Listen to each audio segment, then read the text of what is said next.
Classes. Sir वो जो आपने पिछले बार बताया था ना बफर, ये दो मेथड बताया था, एक शॉर्टकट का, एक मेथड के अंदर मेथड कर सकते हैं और एक डॉट डॉट से कॉल कर सकते हैं। हाँ वो मैंने देखा था, मतलब गो थ्रू किया था, बट अभी मुझे खुद से नहीं आ रहा है, तो थोड़ा प्रैक्टिस। वो कुछ नहीं है, वो मैंने बताया था कि वो शॉर्टकट है बेसिकली। शॉर्टकट का मतलब होता है कि भाई 2 या 3 लाइनें ना लिखकर मैं एक ही लाइन में काम कर दूं, ठीक है। तो उसको मैंने 2 शॉर्टकट के रूल्स बताए थे। एक तो मैंने बताया था कि अगर किसी मेथड का रिटर्न टाइप क्लास टाइप का डाटा है और आप नेक्स्ट मेथड उस रिटर्न टाइप से कॉल कर रहे हो, तो हम लोग डॉट डॉट लगाकर कॉल कर सकते हैं।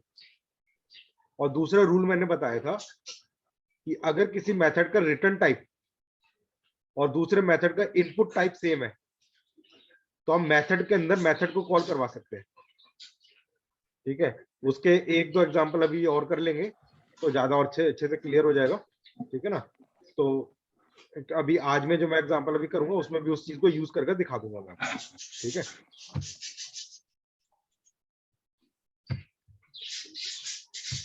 तो आज हम लोग एक चीज डिस्कस कर रहे हैं, वो है ग्रुप ऑफ द क्लासेस। जब ये मैंने पैकेज डेमो बना रखा है, तो इसके अंदर की जितनी भी क्लासेस हैं वो सारी एक ही ग्रुप की क्लासेस हैं, और हम लोग एक क्लास में से दूसरी क्लास को कॉल करवा सकते हैं। जैसे कि एग्जांपल के तौर पर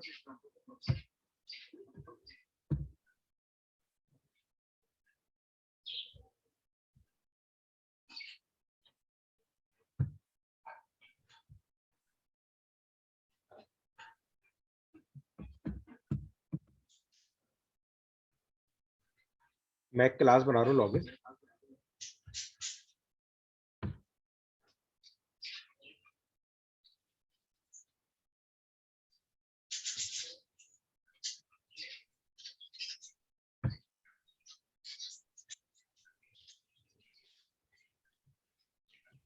मैं इसमें एक मेथड बना रहा हूँ।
क्या हो रहा है ये?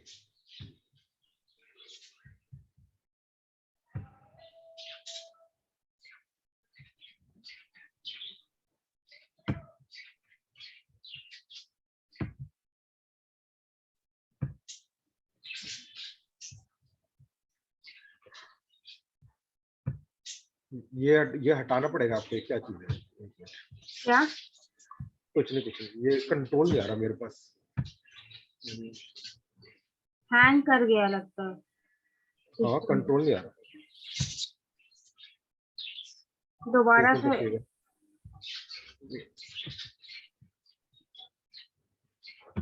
ठीक ठीक है, आ गया।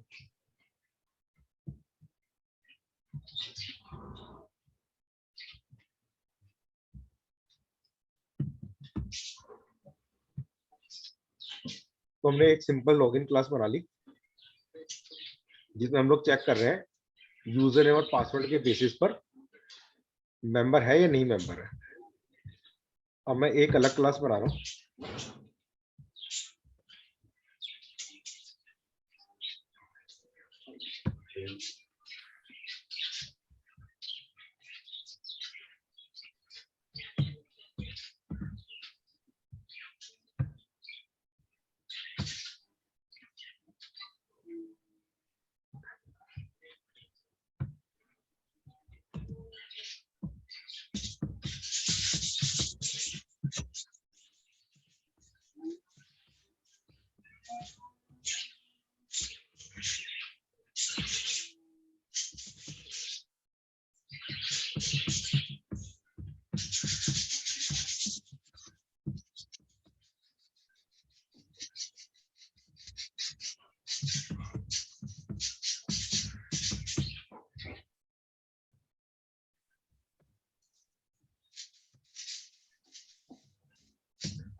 अब मेरे पास दो क्लास आ गई, लॉगिन और शॉप।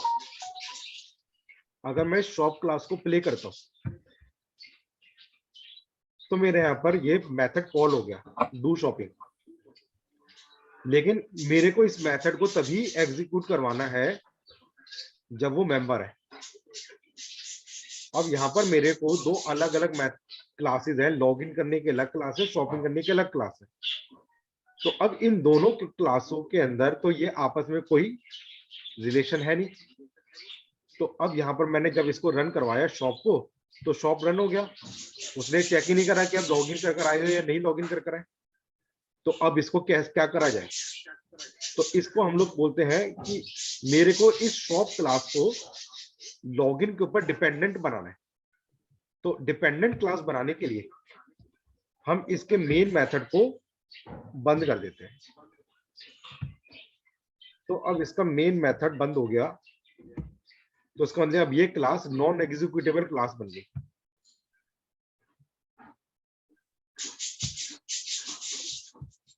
अब ये क्लास मेरी रन नहीं होगी। तो यहां पर अब ये एरर दे रहा है, मेन मेथड नहीं मिल। तो इट मींस ये क्लास डिपेंडेंट क्लास है लॉगिन के ऊपर। तो इस कंडीशन के ऊपर जहां पर मैंने बोला मेंबर है, तो अगर इधर मैं इस शॉप को इनिशियलाइज करता हूं,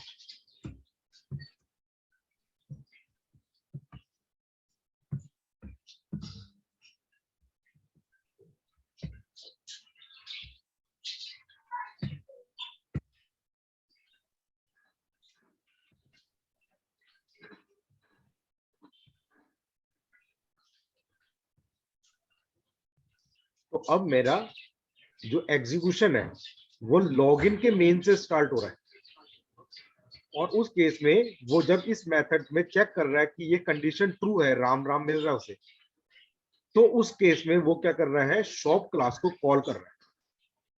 तो ये कंपलसरी नहीं है, जैसा अभी हम लोग जब क्लासेस बना रहे थे तो हर एक में मेन रख रहे, तो मैंने पहले बताया था मेन मेथड रखना कोई हमारा कंपलसरी नहीं होता है।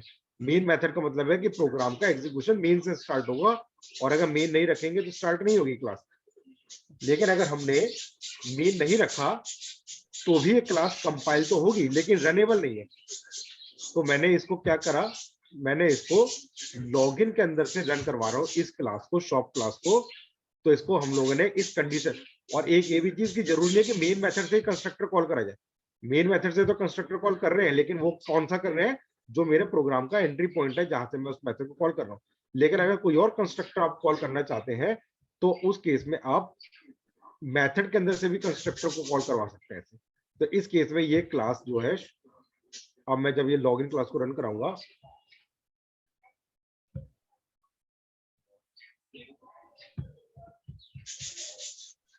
तो यहाँ पर हमको पता चल गया मेंबर है, और साथ में यहाँ पर डू शॉपिंग आ गया।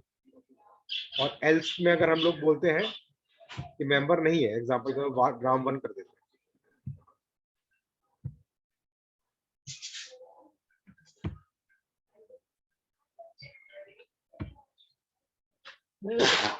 सॉरी,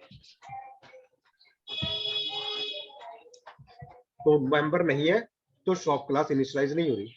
मतलब अगर अब कई यूजर बार बच्चे पासवर्ड मैच कर रहा है जो हमने दिया है हाँ ऊपर लूप में, तो फिर चल हाँ, तो जाएगा। यहाँ पर हम लोगों सॉरी, ने कंडीशन एंड लगा रखी है इफ ना। एल्स में तो एंड का मतलब क्या हुआ कि दोनों ही कि मैच बोथ करना कंडीशन चाहिए। सेटिस्फाई होनी चाहिए।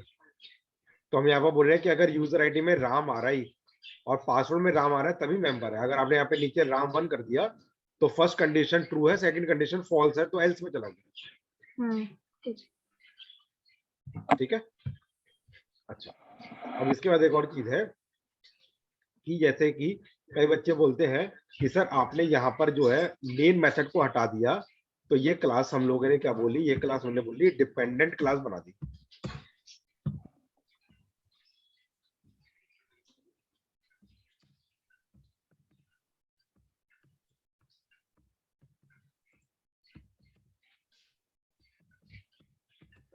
तो क्या डिपेंडेंट क्लास जिसके अंदर मेन मेथड नहीं है उसको ही ऐसे कॉल करवा सकते हैं एक क्लास को दूसरे में से, या नॉन डिपेंडेंट क्लास को भी कॉल करवा सकते हैं? तो ऐसा कोई कंपलसरी रूल नहीं है, क्या बोलो जिसके अंदर मेन नहीं है उसी को ही मैं कॉल करवा सकता हूँ। जैसे कि एक और क्लास बनाते हैं,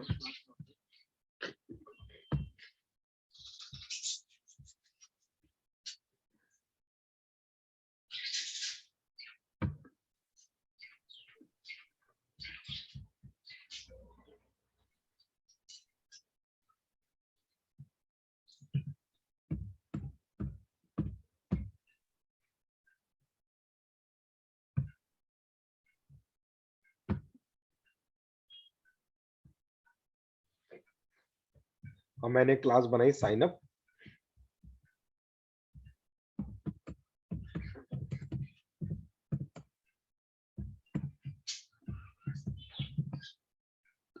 अब मैं इसमें एक न्यू मेंबर को साइन अप करवा रहा हूँ।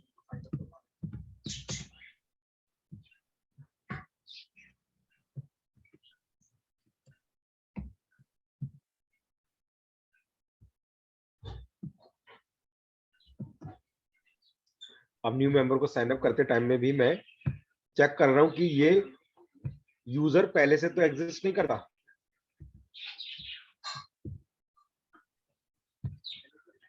तो अगर हम लोग फिर से यहाँ पर कंडीशन चेक करते हैं कि अगर यूजर आईडी में राम आ रहा है, पासवर्ड में राम आ रहा है, तो मेरे को मैसेज क्या देना है, ऑलरेडी एग्जिस्ट।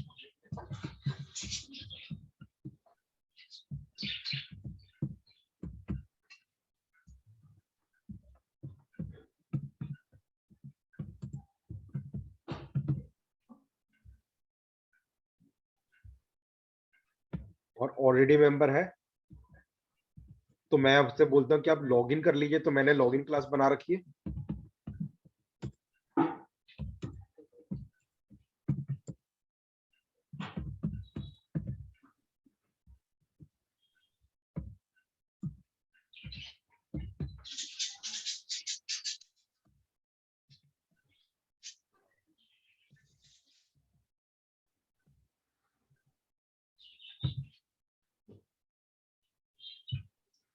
तो अब देखिए यहाँ से हम लोगों ने क्या करा, इस मेथड में से जो ये वाला मेथड है उसके अंदर से हमने लॉगिन क्लास के चेक मेंबर मेथड को कॉल करा दिया और जो भी यूजर और पासवर्ड इधर आ रहा होगा वो मैंने यहाँ पर पास करवा दिया कि आप लॉगिन कर लीजिए। और नहीं तो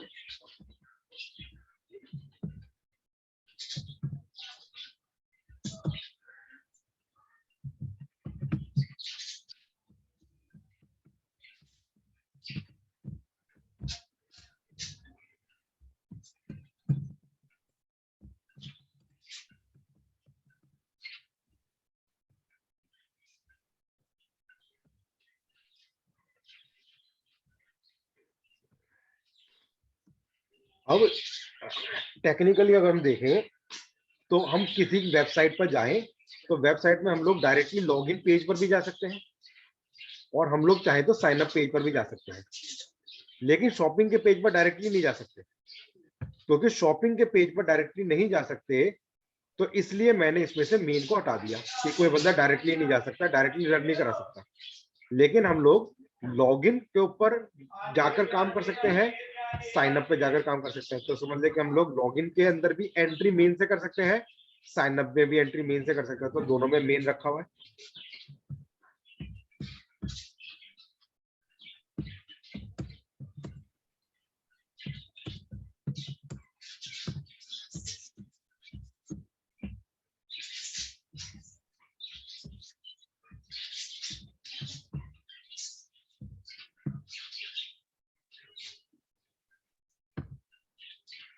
अब यहाँ पर अगर मैं फिर से डाटा भेजता हूँ, फॉर एग्जाम्पल राम,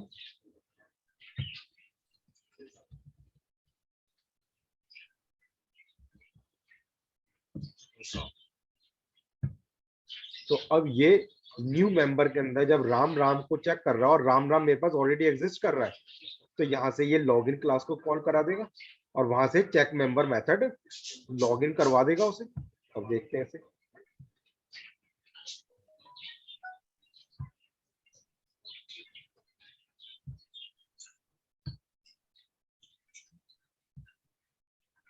तो इसका मतलब बोल रहा है ऑलरेडी मेंबर और लॉगिन और शॉपिंग।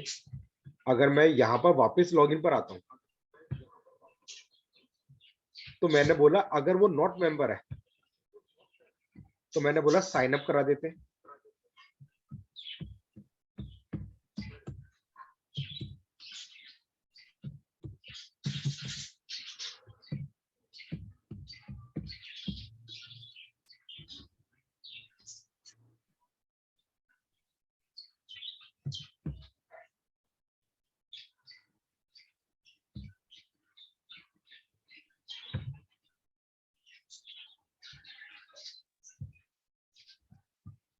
इट मींस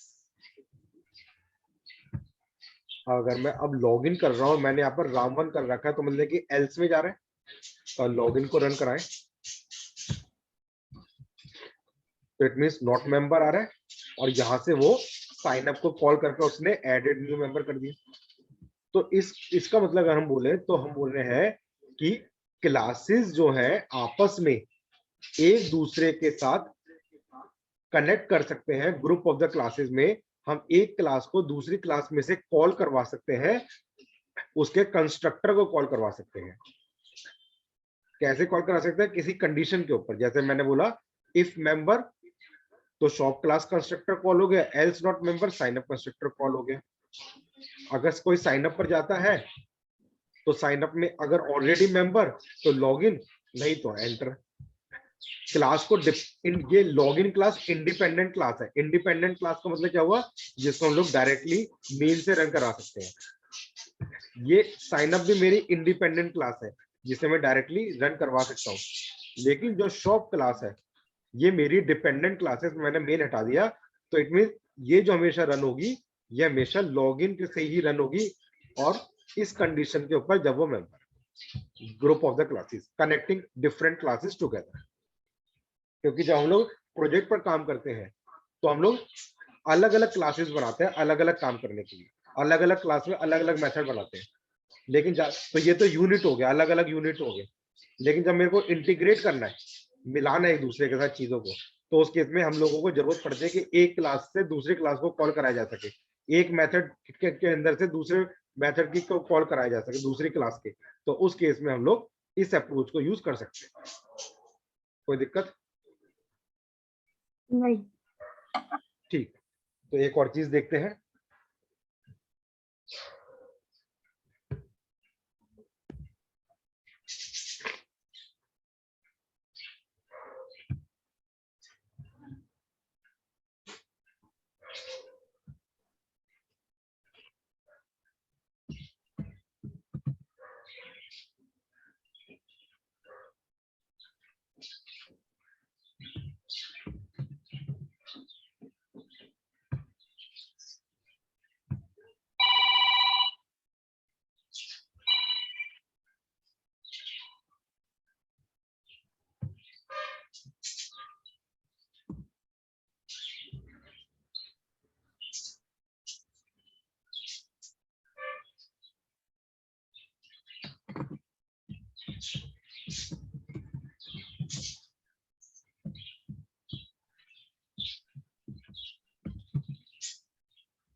ये किस चीज का प्रोग्राम है? ये इसी का ही कॉन्सेप्ट जो हम लोग ग्रुप ऑफ द क्लासेस कर बता रहे हैं, उसी का ही कॉन्सेप्ट है।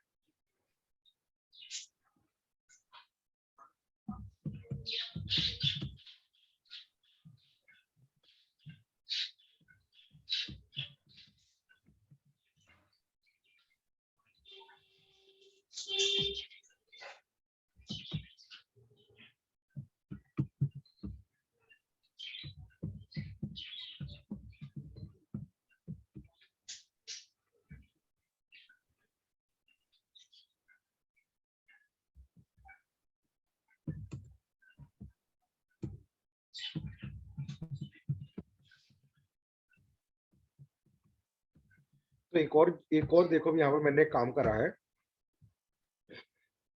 अभी तक हम लोग एक ही क्लास बना रहे थे। ये लॉगिन क्लास अलग थी, शॉप क्लास अलग थी, साइन अप क्लास अलग थी। तो मैंने इसको 3 अलग अलग जावा के प्रोग्राम बनाए, login dot Java, shop dot Java, sign up dot Java. लेकिन अब एक और कॉन्सेप्ट देख रहे हैं जिसके अंदर हम लोगों ने क्या करा कि हम लोगों ने क्लास के अंदर क्लास बना रखी है। अगर आप देखो, मैंने एक क्लास दे रखा है पब्लिक क्लास, जो भी नाम है, उसका ब्रैकेट स्टार्ट हुआ, उसका उसका ये क्लोज हो गया। ये मेथड आया, किसका मेथड है? आउटर क्लास का मेथड है, आउट मेथड लिख दिया। अब मैंने इसके अंदर क्या करा, एक अलग से नई क्लास ना बनाकर मैंने इसके अंदर एक और क्लास बना दी। इसके अंदर आउट क्लास के अंदर एक इन क्लास बना दी। नाम कुछ भी हो सकता है, जस्ट आपके ताकि याद समझ में आ जाए, इसलिए मैंने इसका नाम आउट रख दिया, इसका इन रख दिया, बाकी कुछ भी रख सकते हैं। तो ये मैंने एक क्लास के अंदर क्लास बना दी। और अब ये वाला जो मेथड है वो किस ब्लॉक के अंदर है? इस वाले के अंदर। तो ये किसको बिलोंग कर रहा है? इनर क्लास को। ये वाला मेथड किस ब्लॉक के अंदर है? ऊपर वाले के अंदर है। तो वो किसको बिलोंग कर रहा है? आउट क्लास को बिलोंग कर रहा है। मेन मेथड जो है वो किसके अंदर है? वो आउट वाली क्लास के अंदर है। इन क्लास के अंदर मेन मेथड नहीं रखा जा सकता। अगर मैं दिखाता हूं, अगर मैं इस मेथड को यहां से हटा देता हूं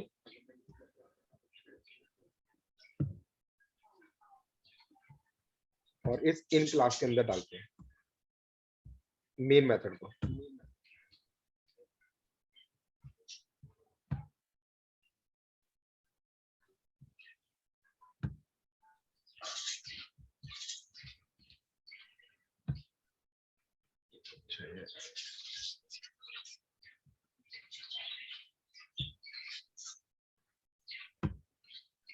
तो अभी तो इसमें ऐसा एरर दिखा नहीं रहा, लेकिन मेन मेथड जो होना चाहिए वो किस में होना चाहिए, जो मेन क्लास है हमारी, मेन क्लास जिसके नाम से प्रोग्राम सेव हुआ है। प्रोग्राम जो हमेशा सेव होगा वो जो बाहर वाली क्लास है उसके नाम से सेव होगा। अब इनर क्लास, ये से इनर क्लास बनाने का एडवांटेज क्या है उस चीज को देखते हैं।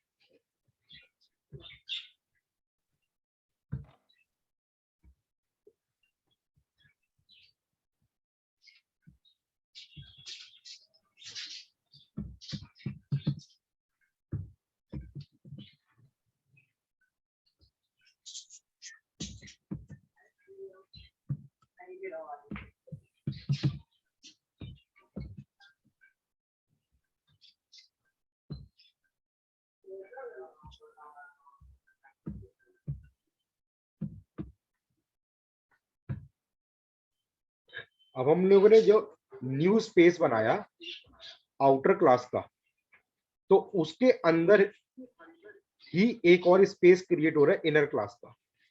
तो मतलब कि इनर क्लास का हम लोग जो अलग से मेमोरी नहीं बना रहे, इनर क्लास की जो मेमोरी बन रही है वो आउटर क्लास के अंदर ही बन रही है। जैसे कि एग्जांपल अगर लेके चले, तो आपने बोला कि मैंने 2 रूम्स को रेंट के ऊपर ले लिया, एक रूम के ऊपर मैंने रिसेप्शन बना दिया, दूसरे रूम के अंदर मैंने क्लास बना दी। लेकिन मैंने एक्सपेक्ट कर रहा था कि मेरे पास 30 स्टूडेंट्स आएंगे, लेकिन मेरे पास आ रहे हैं मान के चले 10 स्टूडेंट्स। तो अब उस केस में मेरे को रेंट जो है डबल का देना पड़ रहा है 2 रूम्स का।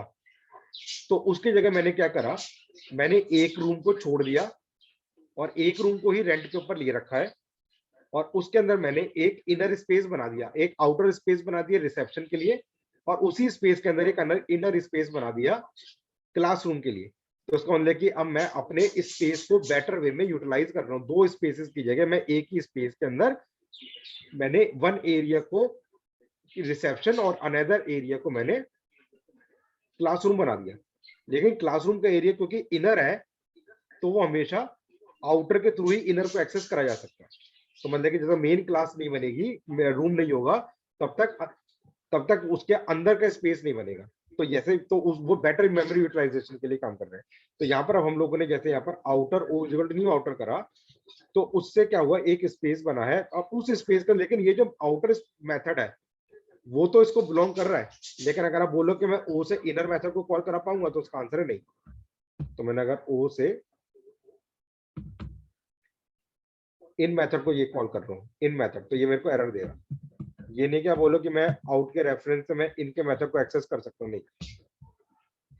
आउट के रेफरेंस से ये मेथड आउट को बिलोंग कर रहा है, ये मेथड इन को बिलोंग कर रहा है। तो ये मेथड इनके से ही कॉल होगा, आउट से कॉल नहीं होगा। तो अगर हम लोग यहाँ पर देखें,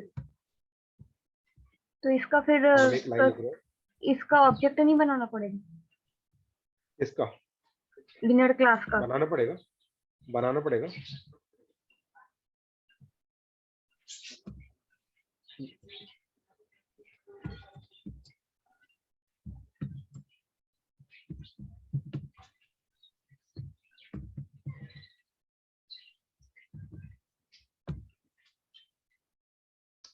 अब मैंने यहाँ पे लिखा INN inner class I is equal to new inner class.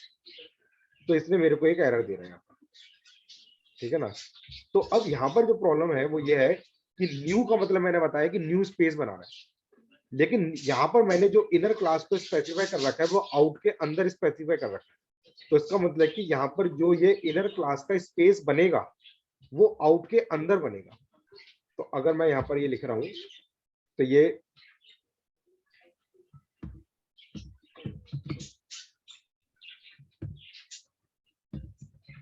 तो यहाँ पर हम लिख रहे हैं outer class dot inner class O dot. अच्छा, मतलब उसके अंदर है तो इसीलिए उसके क्लास के थ्रू ही हम उसके अंदर वाली चीजों को बना रहे हैं। हाँ, तो इसका मतलब कि तो इनर क्लास का जो यूज है वो ये है, एक तो इंडिपेंडेंट मेमोरी नहीं बन रही, और ये इनर क्लास हमेशा डिपेंडेंट क्लास होगा आउट के ऊपर। नो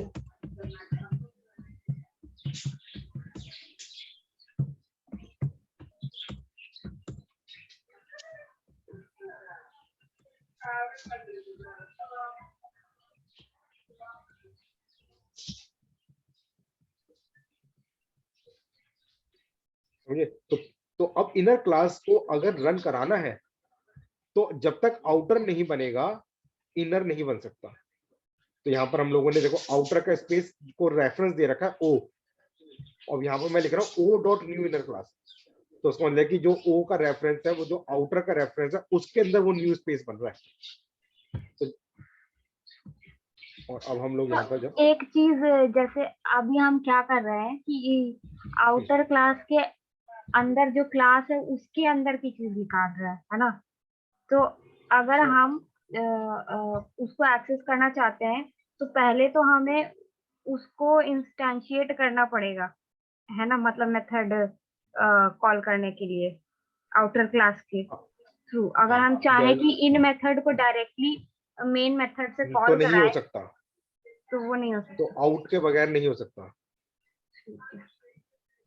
ठीक है, दोबारा से बोल रहा हूँ, ये मेथड तो मैंने जो अभी बताया ना वो तो मैंने बताया। देखिए दोबारा से कि ये मेरा जो ये वाला जो मेथड है ये किस ब्लॉक के अंदर है, आउट के ब्लॉक के अंदर है। तो ये किसको बिलोंग करता है, आउट को बिलोंग करता है। तो इसमें तो सिंपल जो अब तक कर रहे थे काम वही कर रखा है, outer class O new outer class और O dot out method call हो गया। लेकिन ये जो इन मेथड है ये किस ब्लॉक के अंदर है, वो इनर क्लास के ब्लॉक के अंदर है। तो मैं इनर क्लास के मेथड को आउट क्लास के रेफरेंस से कॉल नहीं कर सकता O dot inner method in method, तो ये एरर देगा। तो इसका मतलब है कि मेरे को ये इन क्लास का जो मेथड बिलोंग कर रहा है वो इनर क्लास को बिलोंग कर रहा है। तो मेरे को यहाँ पर जो कॉल करना पड़ेगा इन क्लास के ऑब्जेक्ट से कॉल करना पड़ेगा, इन क्लास को इनिशिएट करना पड़ेगा। तो अब मैंने उसका बाद आपको बोला कि अगर मैं इन क्लास को डायरेक्टली इनिशिएट करने की कोशिश करता हूं जैसा अब तक कर रहे थे, inner class I is equals to, तो ये ऐसे नहीं होगा शायद। तो ये एरर ऐसे नहीं होगा क्योंकि ये ये वाली इसका लाइन मतलब हमें ये हो लिखने रहा की है कि ये जरूरत ही नहीं है। इंडिपेंडेंट मेमोरी बन रही है, तो वो नहीं बन सकती है। तो इनर क्लास का जो स्पेस हमेशा बनेगा वो आउटर के अंदर बनेगा। तो इसलिए उसको जो हमेशा लिखना पड़ेगा वो ऐसे लिखना पड़ेगा, आउटर डॉट इनर क्लास का रेफरेंस, अब ये आई किसका रेफरेंस है, इनर क्लास का, इज इक्वल टू, अगर आप यहाँ पर ओ नहीं भी लिखना चाहते हो तो ओ की जगह आप ये भी लिख सकते हो, न्यू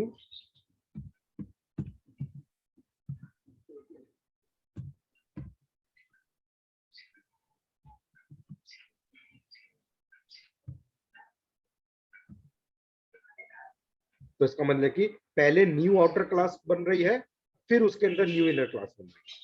अच्छा, तब उसको एक ही सेंटेंस में दो न्यू कर सकते हैं? हाँ हाँ कर सकते हैं, एक ही सेंटेंस में दो न्यू कर सकते हैं। लेकिन ये देखिए वही शॉर्टकट ही हो रहा है। बेसिकली अगर मैं ये लाइन को हटा देता हूँ ऊपर के कमेंट कर देता हूँ, ठीक है ना, तो वो तो न्यू तो ये लेकिन डॉट लगा रखा है यहाँ पर, जैसे पिछले क्लास में भी डॉट बताया था। तो डॉट का मतलब क्या हुआ कि पहले ये वाला ऑब्जेक्ट बन रहा है और उसके बाद ये उसको यूज कर कर उसके अंदर न्यू इनर क्लास बन रही है। अगर मैं यहाँ पर ये न्यू की जगह मैं ओ भी लिख सकता था यहाँ पर, क्योंकि मैं ऑलरेडी न्यू पहले कर चुका हूँ। तो यहाँ पर मैं न्यू की जगह ये भी सही है। एक बार मैं चला देता हूँ पहले इतने को, ये देखिए दोनों चल रहे हैं। और अगर आप इसको मैं इसको भी रहने देता हूँ ताकि ये भी आपके पास अवेलेबल रहेगा।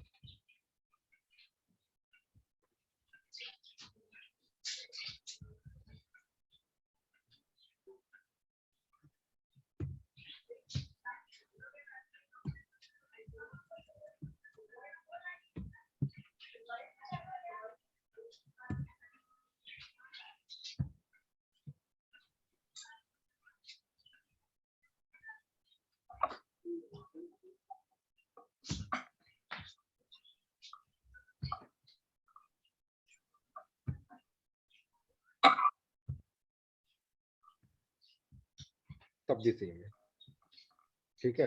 अब वापस से अपने इस वाले एग्जांपल पर आते हैं जो मैंने ये एग्जांपल है। यहाँ पर मैंने बोला कि शॉप क्लास को मेरे को डिपेंडेंट बनाना था लॉगिन के ऊपर, तो मैंने बोला उसमें से मेन हटा दीजिए। लेकिन ये तो जुगाड़ है, ये मेन हटा दीजिए। इससे बेटर ये था अगर यही वाला सेम एग्जांपल को दोबारा से करें और मैं बोलता हूँ मेरे को शॉप क्लास को लॉगिन के ऊपर डिपेंडेंट बनाना है, तो मेन मेथड को हटाने की जगह अगर मैं ये काम यहाँ पर ऐसे करता कि ये मेरी क्लास थी, इस क्लास में ये मेरा एक मेथड था और इस मेथड के अंदर मैं एक और मान के चलिए क्लास बना देता हूँ अगर यहाँ पर,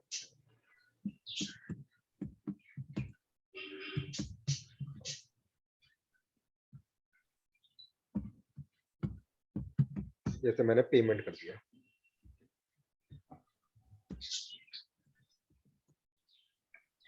पब्लिक क्लास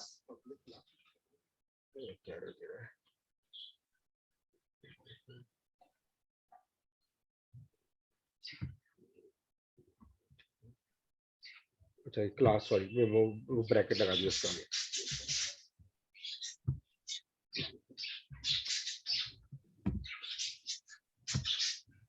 तो अब ये मैंने इनर क्लास बना रहा हूँ इसके अंदर लॉगिन के अंदर।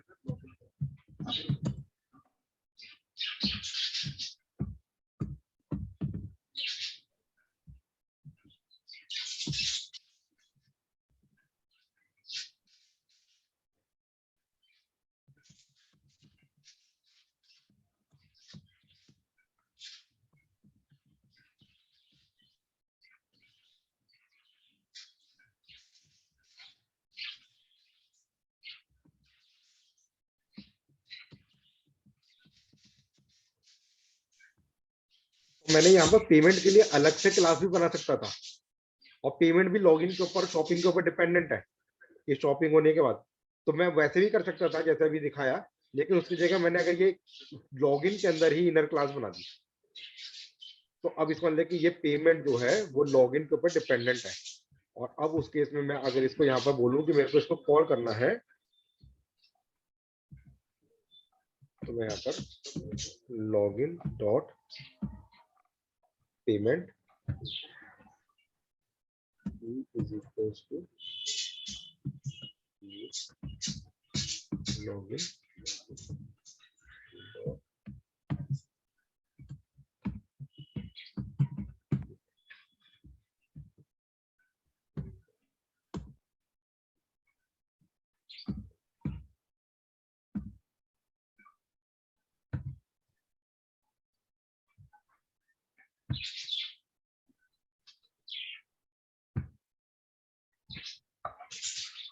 तो इनर क्लास का ये बेसिकली कॉन्सेप्ट है। तो अगर हम लॉगिन करें यहाँ से दोबारा से तो वो मेरे को पहले नीचे चेंज करना पड़ेगा।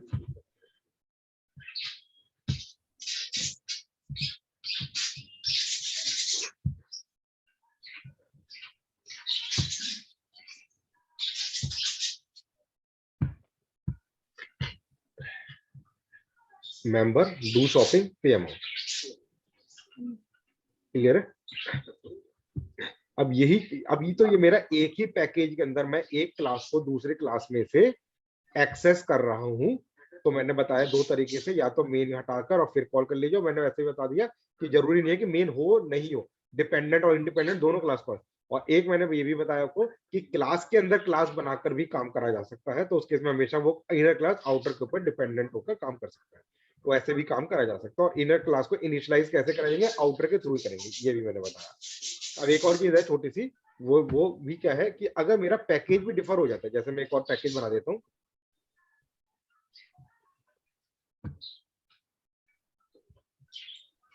और मैं इस पैकेज का नाम मान के लिख देता हूँ फॉर्म। मतलब अभी हम देखेंगे कि एक पैकेज से दूसरे पैकेज में किस चीजों के प्रोग्राम को कैसे कॉल करते हैं। हाँ, अब जैसे कि मैंने एक तो ये मेरा एक अलग ग्रुप था डेमो के नाम से, ठीक है ना। अब मैं ये एक ग्रुप मान के चले लगा जिसमें मैंने नाम दीजिए कॉम।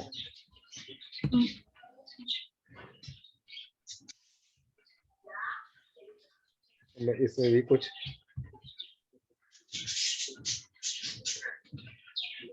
बना देता हूँ, फॉर एग्जाम्पल जैसे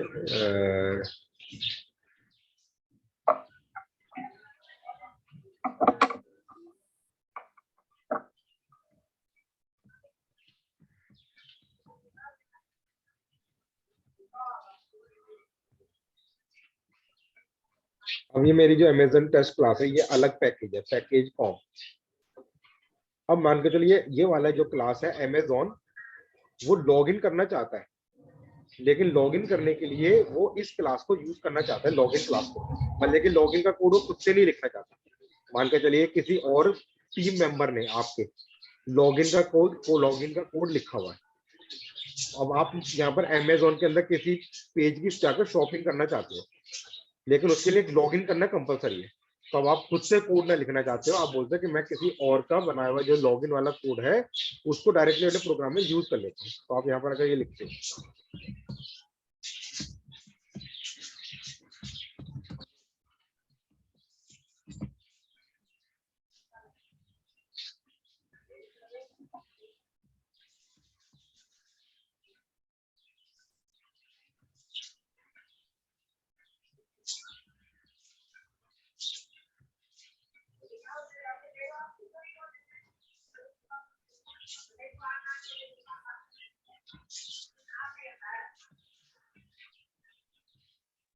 तो आपने जैसे यहाँ पर देखिए, जैसे आपने ये कोड लिखा अपना, उसने ऑटोमेटिकली ऊपर देखिए इंपोर्ट वर्ड को ऐड कर दिया। क्योंकि वो क्या बोल रहा है कि ये जो है लॉगिन क्लास मेरे इस पैकेज के अंदर तो है नहीं, फॉर्म के अंदर। तो वो बोल रहा है कि ये कहाँ पर है, वो डेमो के अंदर है। तो उसने जैसे मैंने इसको यहाँ पर करा, तो उसने सर्च करा कि इस लॉगिन क्लास को कहाँ पर है मेरे प्रोजेक्ट के अंदर। तो मेरे प्रोजेक्ट में जैसे उसने देखा कि ये डेमो के अंदर है, तो उसने उस डेमो को इंपोर्ट कर लिया। तो अब हम लोग अगर यहाँ से इसको रन कराएं तो मेरे को यहाँ से भी रन हो जाएगा। अगर मैं अमेजोन टेस्ट में जाकर मैं अपना मान के चलिए खुद का एक मेथड बनाता हूँ।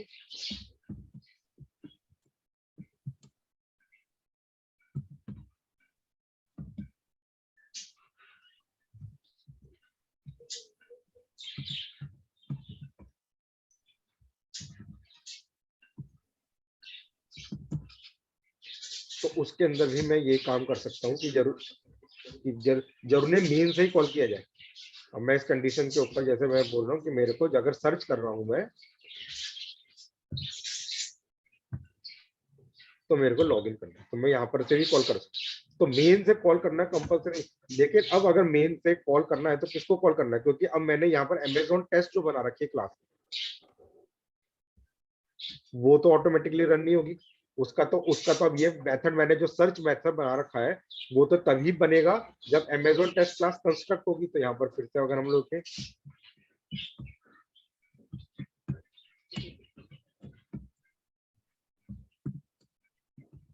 तो जो अपनी खुद की क्लास है उसको तो आपको इनिशियलाइज मेल से ही करना पड़ेगा।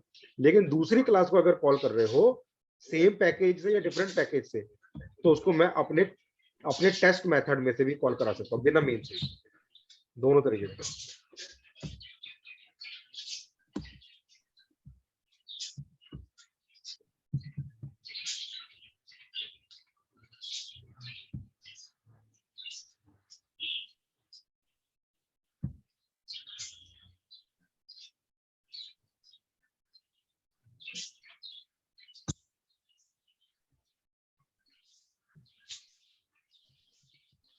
बिना मेन के कैसे कॉल कराएंगे?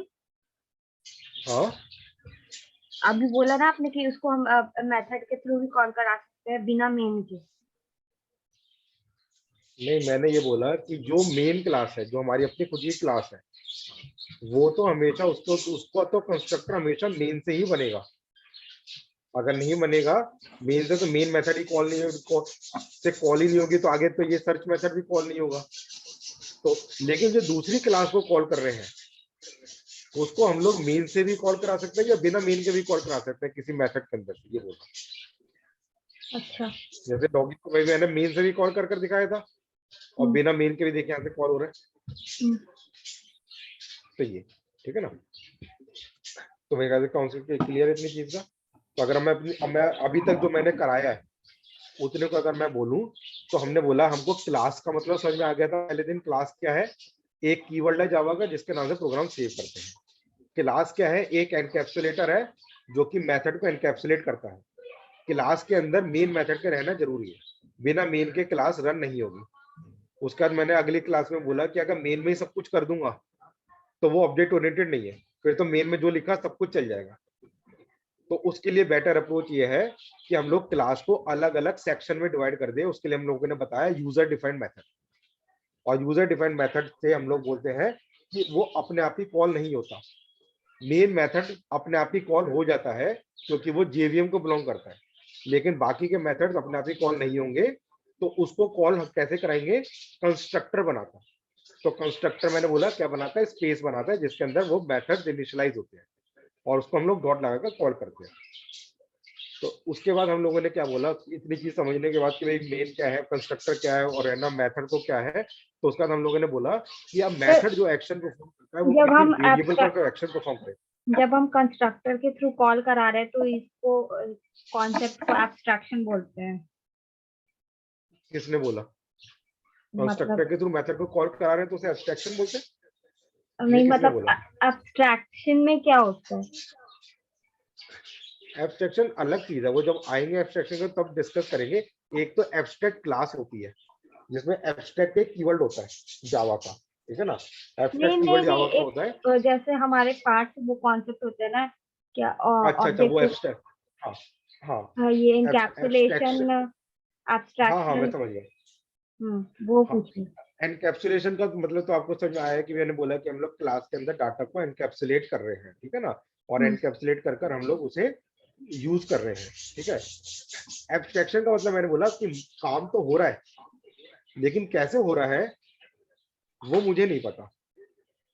अब यहाँ पर इसी इसी के अंदर अगर एब्स्ट्रैक्शन देखें, आप समझो कि आपका नाम है स्वाति, आपका नाम है स्वाति और एक और आपका टीम मेंबर है, उसका नाम मान के चलो है ममता। अब ये जो मॉड्यूल है ये ममता का मॉड्यूल है, ये जो डेमो वाला बना रखा है, ये जो डेमो मॉड्यूल ममता ने बनाया है, तो ये वाला जो कोड लिखा है ये भी ममता ने लिखा है, जो भी लिखा हो XYZ, शॉपिंग के लिए, साइन अप करने के लिए, जो भी करना होगा, ये वाला मॉड्यूल का काम कौन कर रही है, ममता कर रही है, उसने ये सारा काम करा है, वही इसको कर रही है। अब आप जो हो आप अपने अलग मॉड्यूल के ऊपर काम कर रहे हो, अब आप अपने मॉड्यूल पर काम कर रहे हो, आपकी रिस्पॉन्सिबिलिटी लॉग इन कराने की नहीं है, आपकी रिस्पॉन्सिबिलिटी में टाइम उसने दे रखा है सर्च करना है, लेकिन सर्च करने के लिए जो रिक्वायरमेंट है वो ये है कि लॉगिन करे बगैर आप सर्च नहीं कर सकते एग्जाम्पल के तौर पर।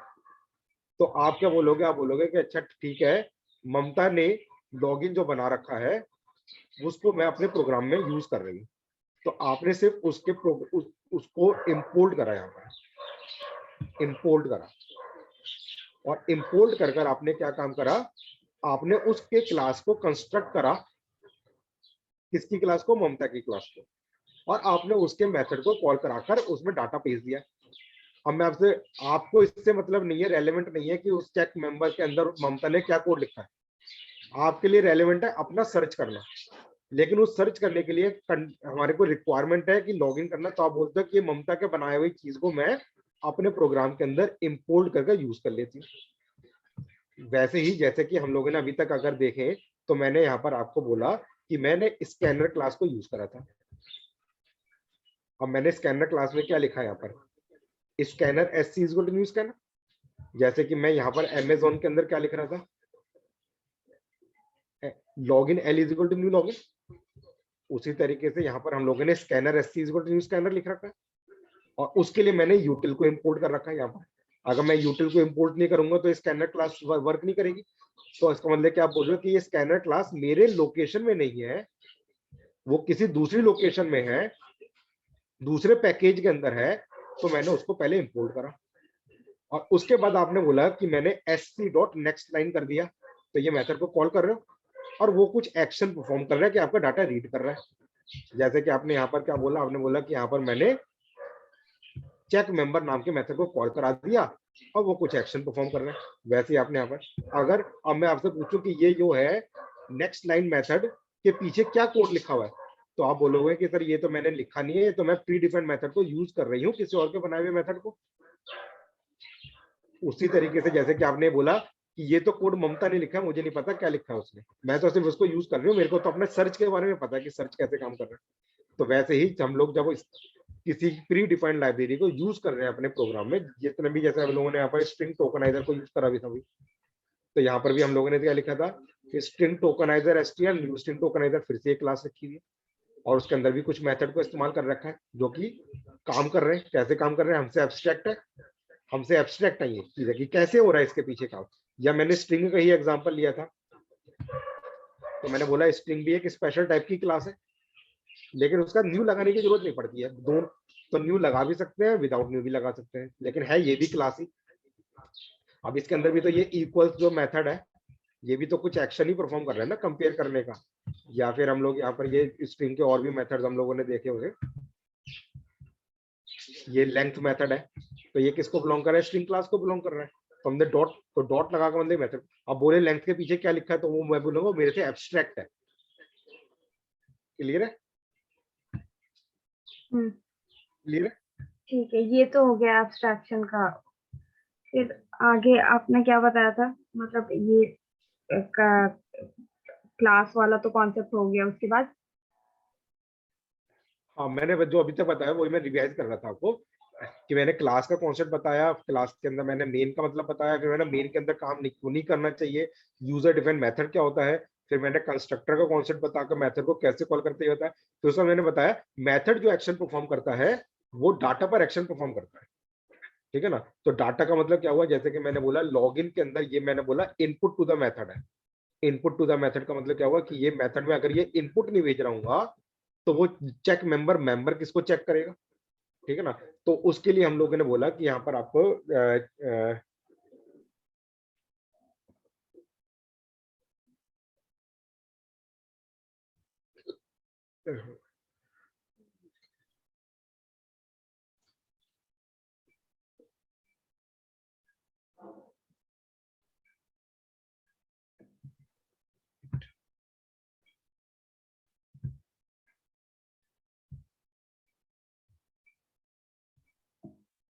यहाँ पे मैंने ये मेथड ऊपर ही कर देता हूँ उसे कॉपी, ताकि एक ही साथ हो जाए।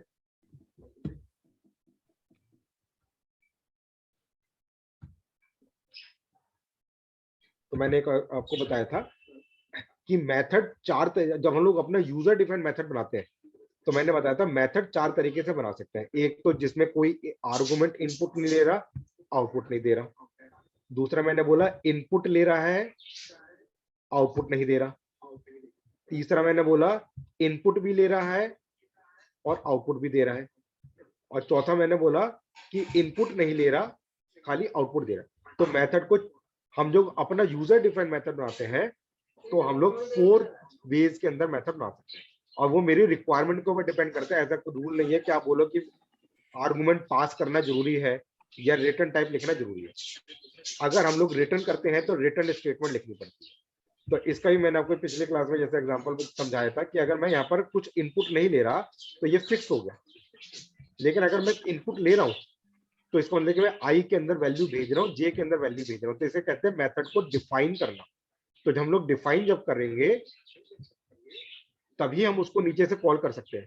अगर मैंने ये जैसा पहले भी सब कुछ दिखा चुका हूँ, फिर भी दिखा रहा हूँ, अगर मैं m.sub लिख रहा हूँ तो sub नाम का तो मेथड मैंने कुछ डिफाइन ही नहीं करा ऊपर, तो ये एरर देगा, बोलेगा इस नाम का मेथड मेरे को मिल नहीं रहा। या फिर मैं यहाँ पर अगर सम के अंदर यहाँ पर मैं इनपुट के अंदर 12.56 भेज दूं तो ये एरर दे देगा, क्योंकि ये सम और इनपुट में डबल ले रहा है, लेकिन डबल नाम का तो कोई मेथड मैंने ऊपर डिफाइन करा हुआ नहीं है।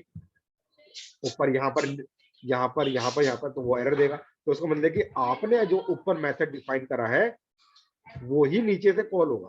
तो अगर यहाँ पर मैंने इनपुट ऊपर नहीं भेजा तो नीचे से भी इनपुट नहीं जाएगा। अगर ऊपर मैंने 2 इनपुट भेजे इंटेंट टाइप के, तो नीचे से कॉल करते हुए 2 इनपुट भेजने कंपलसरी है। इंटेंट टाइप के अगर मैं 2 की जगह यहाँ पर 3 भेज दूंगा तो फिर से वो एरर देगा कि वो बोलेगा इस 3 इनपुट का तो मेरे पास कोई मेथड डिफाइंड ही नहीं है। तो उसका मतलब कि तो मेथड को डिफाइन करते टाइम में मैंने जैसे मेथड डिफाइन करा होगा उसके अकॉर्डिंगली वो वैसे ही कॉल होगा। अब इस मेथड का रिटर्न टाइप कुछ नहीं है, इनपुट टाइप भी कुछ नहीं है। इस मेथड का इनपुट टाइप में 2 इंट है, लेकिन रिटर्न टाइप कुछ नहीं है। इस मेथड के अंदर मैंने बोल रखा है कि मैंने इनपुट दे रखा है और इसका रिटर्न टाइप भी है, तो रिटर्न में मतलब कि वैल्यू एक इंट में रिटर्न कर रहा है। अब यहाँ पर तो मैं वैल्यू को खाली प्रिंट करा रहा था, मतलब होल्ड नहीं कर रहा था, लेकिन रिटर्न का मतलब क्या हुआ कि इस वैल्यू को मैं एक इंट आर वेरिएबल में होल्ड कर रहा हूँ, जिसको मैं दोबारा से रीयूज कर सकता हूँ। तो ये रिटर्न का मतलब होता है, ठीक है ना, कि अगर रीयूज करना हो उस वैल्यू को तो रिटर्न, ठीक है ना। और वैसे ही यहाँ पर तो जैसे मैंने रिटर्न का आपको ये भी चीज समझाई थी, जैसे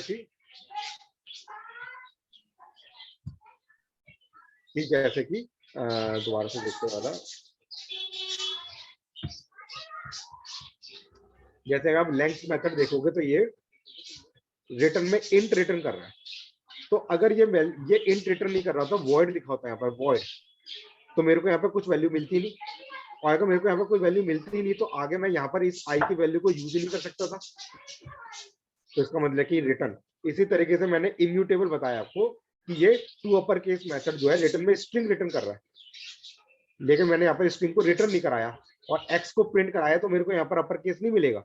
लेकिन इस वाले केस में मेरे को यहाँ पर क्या मिल रहा है, रिटर्न में स्ट्रिंग मिल रहा है, तो मैंने यहाँ पर रिटर्न में वैल्यू को स्ट्रिंग में स्टोर कराया, तो मेरे को यहाँ पर स्ट्रिंग वैल्यू मिल रही है। तो रिटर्न का मतलब क्या हुआ, वैल्यू को रिटर्न करवाकर हम लोग होल्ड कर रहे हैं ताकि उसको रीयूज कर सके अपने प्रोग्राम में, दोबारा यूज कर सके, ठीक है ना। तो मैंने मेथड बताया और मेथड के अंदर मैंने बताया मेथड जो एक्शन परफॉर्म करता है वो वेरिएबल पर एक्शन परफॉर्म करता है, और मेथड 4 तरीके से डिफाइन कर सकते हैं।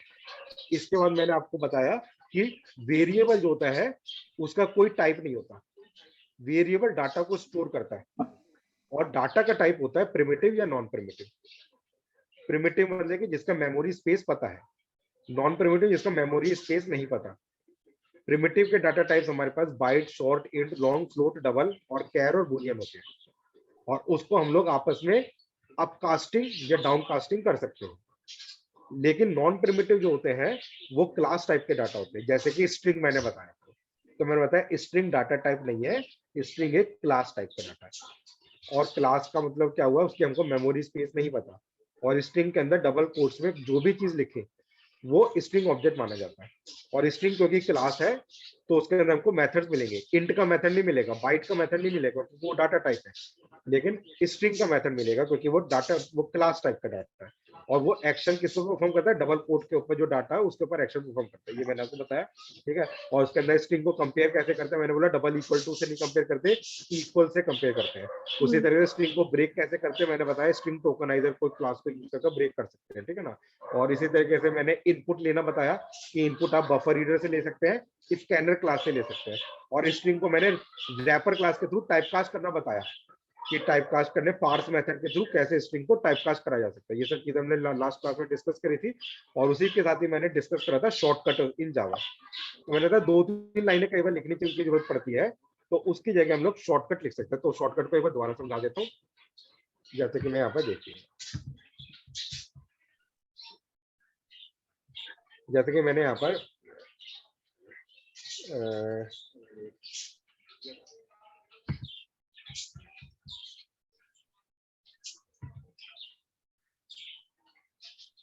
जैसे यहाँ पर देखिएगा, यहाँ पर मैंने एक स्ट्रिंग लिखी थी राम, मैंने एक और स्ट्रिंग लिखी थी राम। अब यहाँ पर जो राम है ये कैपिटल में अंदर आर आ गया और साथ में इसमें स्पेसेस आ गया। अब मैं बोलता हूँ मेरे को स्पेस को रिमूव करना है और आर को स्मॉल करना है, तो मैंने बोला कि मैंने एक ट्रिम मेथड को यूज करा। और ट्रिम मेथड क्या काम कर रहा है, एक नई स्ट्रिंग रिटर्न कर रहा है नेम 2। फिर मैंने बोला नेम 2 को मैंने लोअर केस करा, तो मेरे को एक और स्ट्रिंग मिल गई नेम 3। तो अब इस नेम 3 को अगर मैं कंपेयर करूंगा यहाँ पर किससे, नेम से, तो मेरे को इक्वल मिल जाएगा। लेकिन इसका मैंने एक शॉर्टकट करने की कोशिश करी।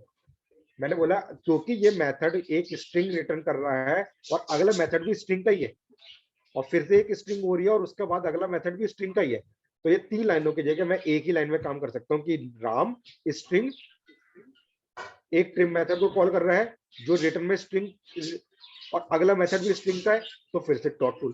तो इसको लेकर मेथड का रिटर्न टाइप क्लास टाइप है और अगला मेथड भी उसी क्लास का है, तो मैं 3 लाइनों की जगह मैं एक लाइन में भी कन्वर्ट कर सकता हूँ। जैसे कि मैंने फिर से यहाँ पर एक आपको कर दिखाया था एग्जांपल, जैसे कि मैंने बोला कि यहाँ पर गेट नेम मेथड एक स्ट्रिंग रिटर्न टाइप रिटर्न कर रहा है, उसको मैंने रिटर्न कर रखा है। तो यहाँ पर मैंने लॉन्ग वे में करा था, कंस्ट्रक्टर बनाया, फिर मैंने मेथड को कॉल कराया, उसने एक स्ट्रिंग रिटर्न कराई, फिर उस स्ट्रिंग को मैं अपर केस में कन्वर्ट कर रहा हूँ, एक नई स्ट्रिंग आ गई, मैं प्रिंट करा दिया। उसकी जगह मैंने यहाँ पर नीचे शॉर्टकट में क्या लिखा, न्यू डेमो शॉर्टकट अपने आप ही एक डेमो शॉर्टकट का रेफरेंस इंटरनली रिटर्न करेगा। उस इंटरनल रेफरेंस से वो गेट नेम मेथड को कॉल कर देगा, मतलब आपको स्पेसिफाई करने की जरूरत नहीं है एस, तो इस बंदे के वो ऑटोमेटिकली डॉट लगाने से वो समझ में आ जाएगा अच्छा गेट नेम मेथड जो है वो इस डेमो शॉर्टकट का मेथड है। अब डेमो गेट नेम मेथड क्या रिटर्न कर रहा है, स्ट्रिंग। अगला मेथड किसका है, स्ट्रिंग का, तो मैंने सीधा डॉट लगा दिया, तो ये शॉर्टकट हो गया एक ही लाइन में ऊपर के 3-4 लाइनों का। इसी तरीके से मैंने एक और बताया था ये वाला, जिसके अंदर मैंने बताया था ये तो हो गया, एक मिनट,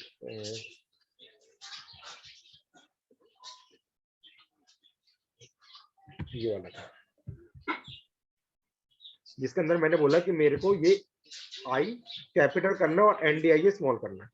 तो मैंने क्या बोला, मैंने कैरेक्टर एट 0 से पहले कैरेक्टर को निकाला, फिर कैरेक्टर की रैपर क्लास, क्योंकि कैर तो डाटा टाइप है, इसका तो कोई मेथड होता नहीं है, तो रैपर क्लास मैंने बताया थी हर डाटा टाइप की एक अलग क्लास दे रखी है, तो रैपर क्लास मींस जो सपोर्टिंग क्लास है, तो कैर की रैपर क्लास है कैरेक्टर, तो उसने कैरेक्टर को कैपिटल कर दिया। तो मैंने यहाँ पर बोला कि ये 2 लाइनों की जगह एक लाइन भी कर सकते थे यहाँ पर नीचे, क्या कि अगर किसी मेथड का रिटर्न टाइप, और जैसे अगर ऊपर वाले में देखोगे तो इस मेथड का रिटर्न टाइप ch है कैरेक्टर, और दूसरे वाले मेथड का इनपुट टाइप ch है, इनपुट में ch ले रहे हैं, तो ये 2 लाइनों की जगह मैंने यहाँ पर नीचे एक ही लाइन लिख दी कि मैंने क्या बोला कि मेथड के अंदर से मेथड को कॉल करा दिया। तो मैंने यहाँ पर अंदर में क्या लिखा, कैरेक्टर एट 0, किसके अंदर लिखा, टू अपर केस मेथड में, तो उसको अंदर के पहले वो कैरेक्टर एट 0 वाला एग्जीक्यूट होकर ch रिटर्न कर देगा और फिर अपर केस उसको कॉल कर, तो ये 2 लाइनों की एक लाइन होगी, तो ये भी एक मैंने शॉर्टकट बताया। ठीक है, तो और आज का क्लास उसके बाद मैंने ये बताई है आपको ग्रुप ऑफ द क्लासेस, जिसके अंदर हम लोग इंडिपेंडेंट क्लास और डिपेंडेंट क्लास बना सकते हैं, और उसको हम लोग एक क्लास में से दूसरी क्लास के अंदर से उसको कॉल कर सकते हैं। कैसे कॉल कर सकते हैं, सेम पैकेज के अंदर भी और डिफरेंट पैकेज के अंदर। ठीक है, तो इतनी चीज मैंने आपको बताई है, इसलिए मैं आपको डाउट हो तो पूछ लीजिएगा, आपको रिकॉर्ड भी होगा सारी चीजें और एग्जाम्पल भी सामने नजर आ गए होंगे। सर आज के लिए इतना ही काफी है। ठीक है, चलिए, तो एक बार इतनी चीज को रिवाइज कर लीजिएगा और फिर कोई डाउट हो पूछिएगा, बाकी कल में फिर हम लोग का टाइम जो है 5 बजे के रखेंगे कल। हाँ ठीक है, मतलब अगर काम नहीं रहा तो मैं फिर आपको बता दूंगी। नहीं, मतलब क्योंकि मेरी ऐसे और भी क्लास होती ना, आज तो मेरी दूसरी क्लास थी तो मैंने उसको कैंसिल कर दिया, तो आपने बोला था टाइम का, हाँ तो मतलब है ना। मैंने इसीलिए पहले इन्फॉर्म कर दिया था, आपने बोला था ना कि 1-2 घंटे पहले बता देना, क्योंकि 5 बजे हाँ हाँ, आज नहीं, फिर हाँ ठीक है, मतलब। आज का तो कोई बात नहीं, लेकिन मतलब कल में हम लोग कोशिश करेंगे कि 5 बजे, क्योंकि मेरे पे आफ्टरनून में दूसरी क्लास होती है। ठीक है ना, ठीक ठीक है। है, ओके।